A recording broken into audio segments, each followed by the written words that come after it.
Hello, I'm Kyle. This is Andrew. We're from Seaport Real Estate Services in Mystic, Connecticut. We are going to be doing a weekly series called Whiteboard Wednesdays, where we explain some often misunderstood real estate. Residential and commercial, educational. We're going to cover it all. We're going to start our first one off with pre-qualifying versus pre-approval. What's the difference? The terms sometimes are used interchangeably, and we just wanted to provide some clarification. Yeah, really what we're going to try to do is dumb it down so everybody really can understand. So I'm going to start with pre-qual. Really what it comes down to is just an estimate. So it's going to come down to an estimate of your income, estimate of your assets, and then they're going to do a soft pull of your credit score. Don't really need to prove your liabilities, and you don't need to put a proof of employment. So really the point of a pre-qual is going to really give you a basic estimate idea of what you can afford. So if you're looking at a house and you want to buy within the next year, not really soon, pre-qual may be a good option for you because it's going to give you an idea in the price range of what you can afford. Your lender or your realtor may give you some ideas of what you can do to boost that, work on your credit score. So it's really a great starting point if that works for you. Right. So pre-approval takes everything one step further. Your income and assets are not going to be just estimates. They're going to be pulled directly from your W-2s and your tax returns. Basically all your tax info going back a few years. As far as your credit score, that's going to be coming from a hard pull on your credit, which again, that'll just provide them the extra information they need to kind of vet you as someone if they'll lend to you or not.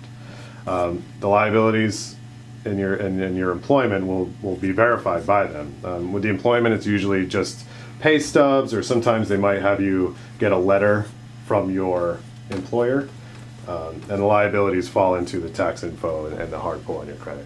The thing to remember is pre-approval, if you're a buyer, it puts you in a much better position to be taken seriously by a listing agent. I mean, to them, you're vetted. You've gone through a little bit of the process already. Yeah, same as if you were selling your house. If somebody writes an offer and they have a pre-qualification, you know in your head that that was an estimate and nothing was proven. Where if somebody comes to you with a pre-approval, you know everything was vetted. So if you've got to look at it as likely to get to closing.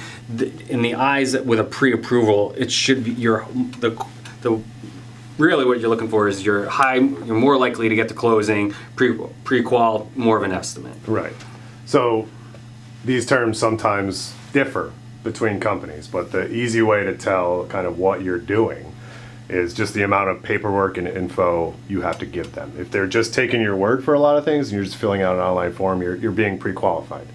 If they're asking you to back up the numbers and the estimates that you gave them with actual documents, you're being pre-approved, which is, again, as a buyer, it's where you want to be. But as someone who's just kind of trying to figure out whether they should consider buying, pre-quals are great.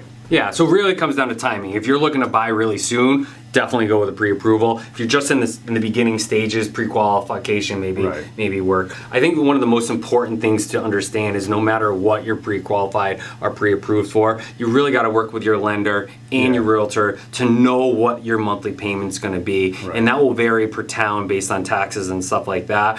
But it's important, just because you're pre-approved or pre-qualified for an amount, you really want to know what that actual payment is, so you know what you can afford or you want to pay. Right. I think there's a difference, because sometimes you're pre-approved or pre-qualified. It doesn't mean you want that high of a monthly payment. But I think that's about it for this week. Please like, subscribe, leave any comments. We're open to all and any and all feedback. Yeah, and if you're looking to learn anything more, shoot us a message and we can cover the topic. Yeah, sure. Take care. Bye. Thank you.